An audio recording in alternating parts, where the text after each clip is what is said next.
Welcome back, folks, to another freezing cold episode of Firewood Doctor.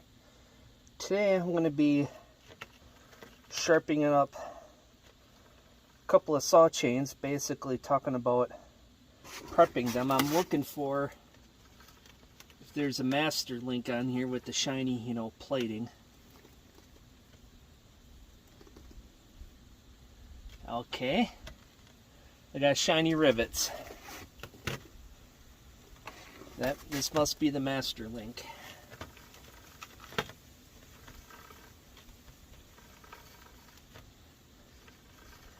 So, yep, shiny. So I'm going to start there. Yeah, some of those teeth are still sharp. I have to swap to my smallest sharpening stones. Since this is 3/8 LP. Yeah, no, it's not snowing. It's just snow coming off of the trees and flying around. I had that snowstorm a few days ago. Didn't feel up to going out to the wood yard today, even though I should have. Just to clear out snow so it isn't as deep the next time I go there, but it's already as frozen chunks as it's going to be. What I'm going to do is sharpen the teeth, and then I'm going to go through and check the rakers. Back out just to see what they're at now. This is, I thought, the raker depth might have been too much from the factory in some of these. Or, no, it might not have been enough. I don't know. It was awful grabby. Yeah, those rakers got to come way down. Alright.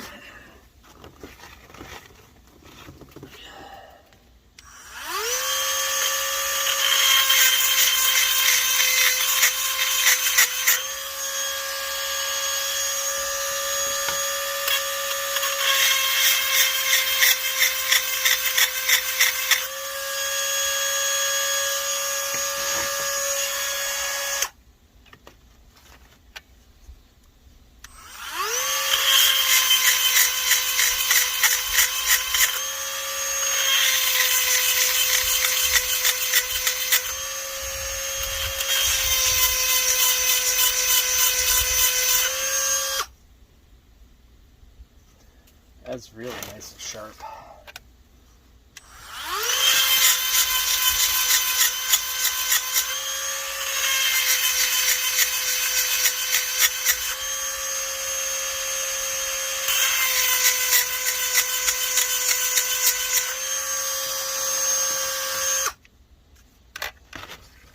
Serve on battery power, especially if you're on the field, didn't have a way to recharge. Here I just got to step, 4 feet that way inside the door.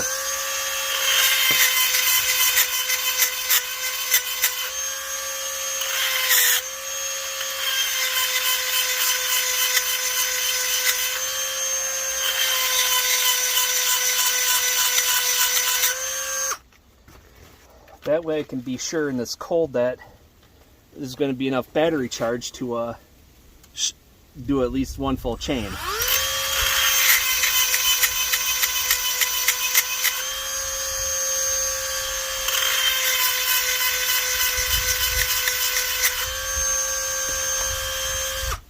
Okay, that side's done. Turn it so I can do the other side.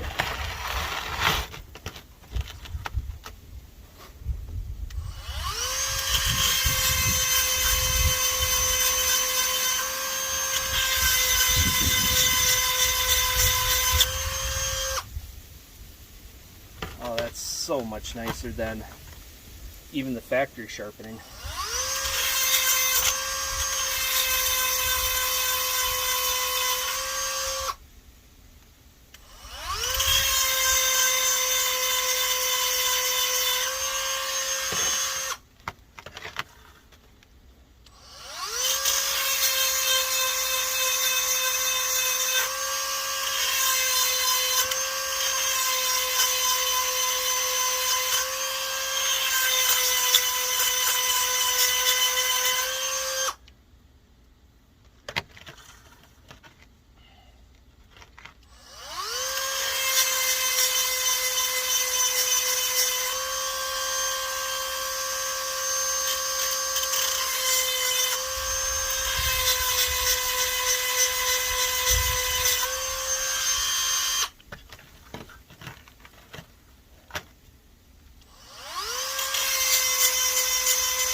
There we go. It sharpened that quick.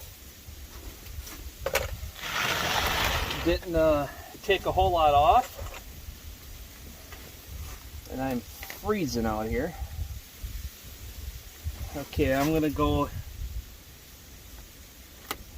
to start with the master link again.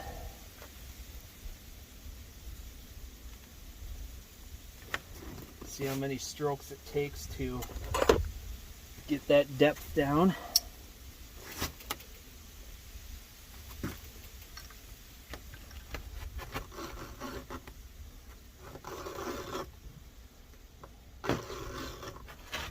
Factory, first time it could take a few.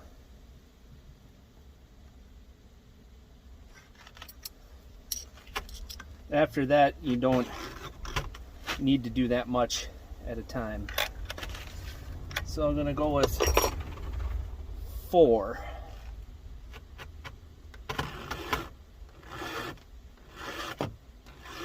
Because these depths are almost always way off from the factory. When I place my finger here in front of the cutter so I don't hit that sharp tooth with the edge of the file, which also has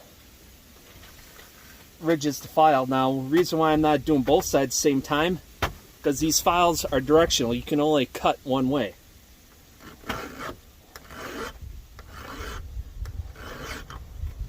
And I found that from the side you would sharpen from, that's the side you want to file from, you know, going in that same direction. Because these cutters, if you try, you know, if I tried taking the raker down on this one, it just like vibrates and does some weird things.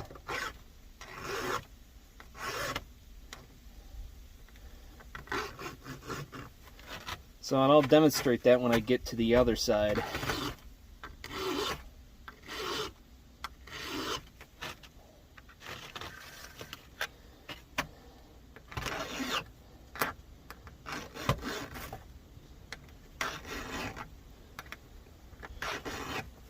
My hand is very cold.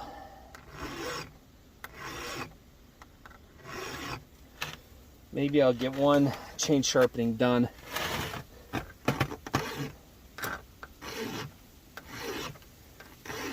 per warm-up session.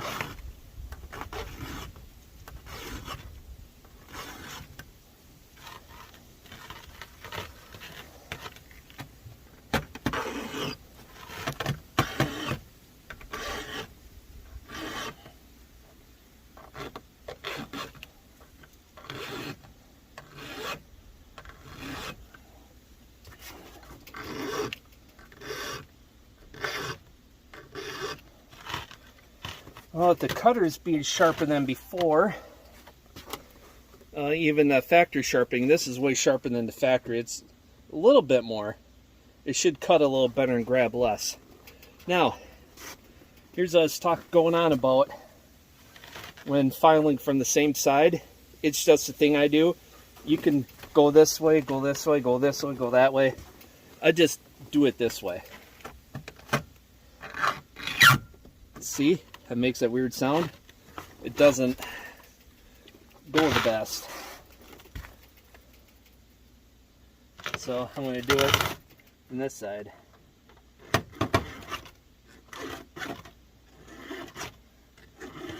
It's much smoother. I don't know why. It's like these are all directional.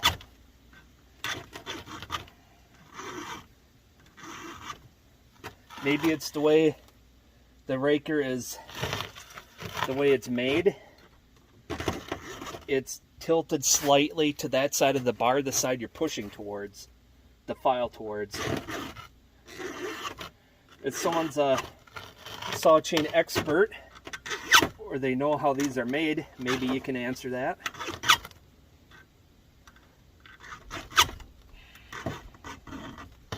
There, I got a good cut on that one.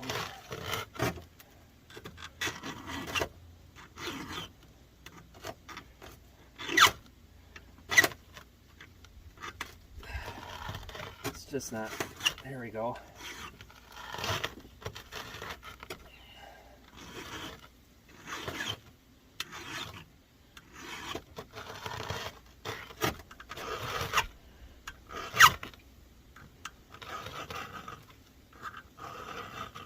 a little more control from this side, so I'm not hitting the tooth, so I don't have to be as protective of the tip.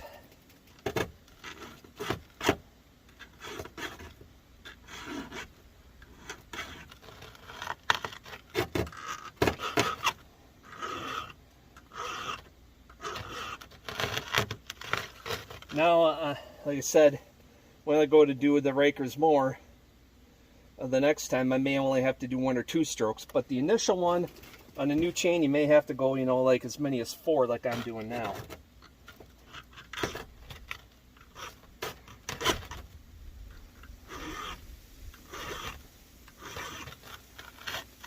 So in the next couple of sharpenings, I won't have to touch the rakers.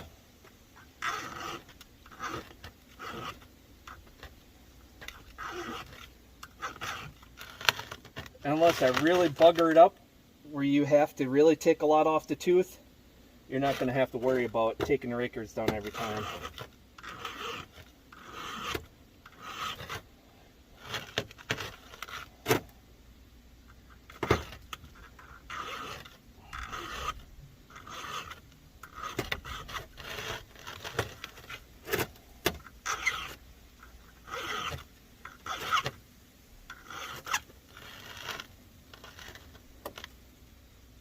Oops, I took that one down a little too much. I hit that one a second time. It's going to be almost twice as deep as it should. Oh well. I just have to be mindful of that when I go to sharpen, so I have my first screw up of the day. So, oh, I'm going to go inside and warm up, so that's prepping one chain. I'll get my fingers warmed up and we'll tackle the one on the 550X.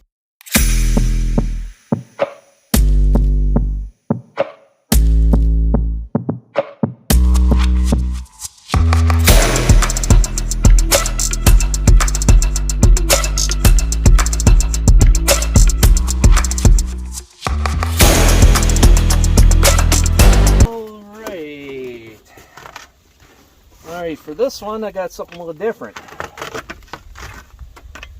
I'll be changing the bar.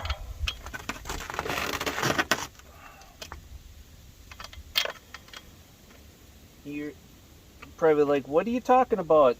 That bar looks brand new. Well, it basically is, but so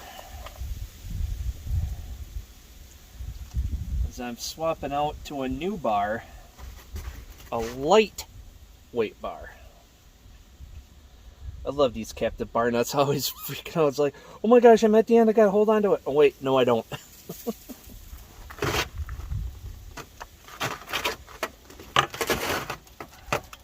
Oh, got a couple of threads left holding it on. Yep.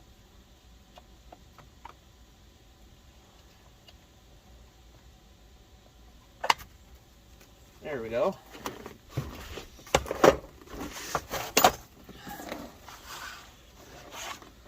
Factory Husqvarna bar, light bar made by Sugihara. We'll see in a minute how light it is and feel compared to this bar. I was told from the factory Husqvarna to Husqvarna bar, it is a half-pound difference. The guy at the saw shop weighed it. So we'll see and feel.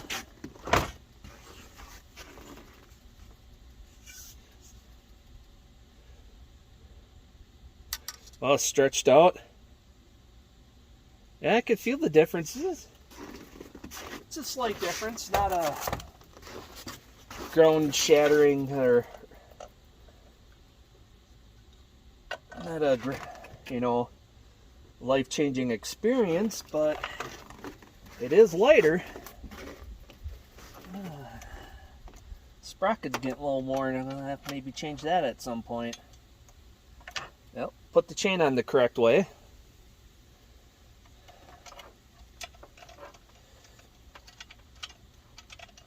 Sprocket has cut a bunch of wood.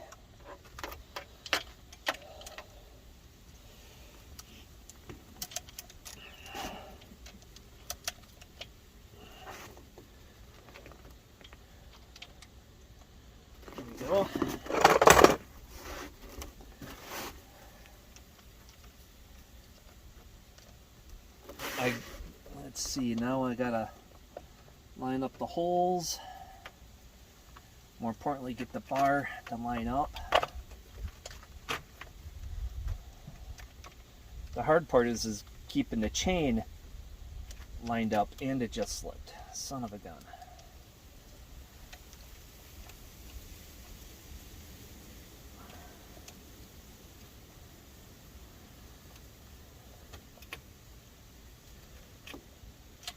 The bar slipped off of the shanks of the bar studs.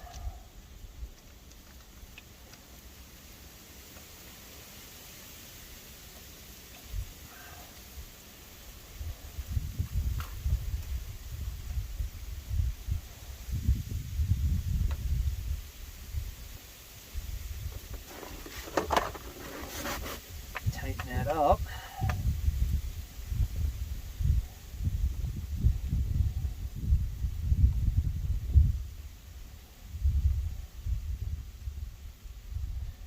It's not as bad as changing out a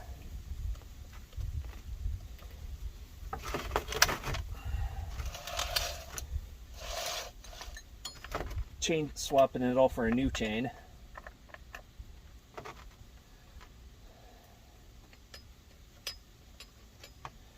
I'll back it off just a little. All right.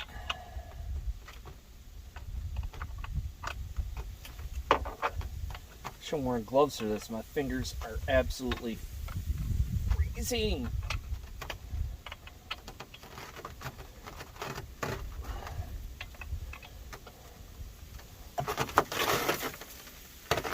Now, the goal of this bar was to lighten it up.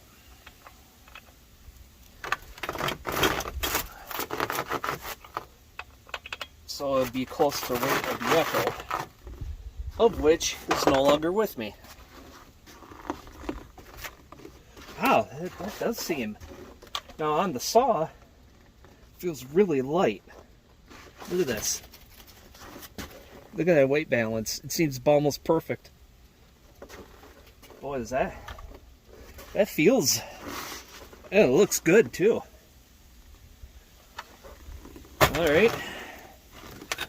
Now to sharpen this one, I'm going to speed this one up because it takes a while. This is a 24 inch.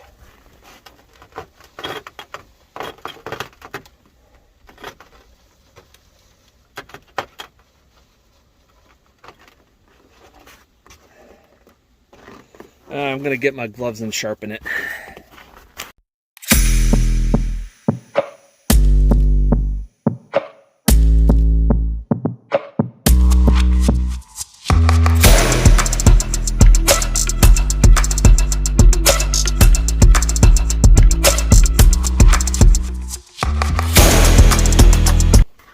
Well, there we go. All the saws are all prepped except for the big blue one. I'm not going to do that one. It's going to be too dark by the time I get warmed up again. You know, a little chilly. If I was working, you know, doing firewood and stuff, it'd be a little different. But yeah, it doesn't take that long. Doing the rakers, it took less time to do this 24-inch chain than it did to do the 20-inch chain. I don't know. It's just something about the 3/8. It's faster for me to sharpen. No idea why. But yeah, that's the way I sharpen things. 3 different size stones for the 3 different size chains. The LP takes a little different, smaller file. But yeah, it's a nice light saw. Medium weight saw. I love that 550, but this one feels. I can't believe how light that feels now. It's amazing how much a half pound or so on a scale for like weighing mail and stuff. The saw dealer had more of a precision scale, and it showed about half a pound, 6 to 8 ounces. Okay, we'll say 6 to 8 ounces to be, you know, to give it a little margin of error. But yeah, that 24-inch bar feels pretty sweet on there. This might replace the 550 XP as my favorite saw, because of that bar. We'll see when I can get the cutting in nicer conditions. Hopefully January isn't too dang cold, so we got Christmas coming up, so yeah, I might have to wait till March to really give her a good run when there's less snow. So that's it, folks, for this freezing cold episode of Firewood Doctor. I'm going to get the saws hurried up into the truck and hurry up inside, and maybe I'll go take a warm shower and warm up that way. I think that's what I'll do, hit the shower and warm up that way. So till next time, folks, take care, get out there, do something, have fun doing it, but make sure you stay warm doing it. Unless, of course, you're snowmobiling and put on 3-4 layers of clothes and have at her.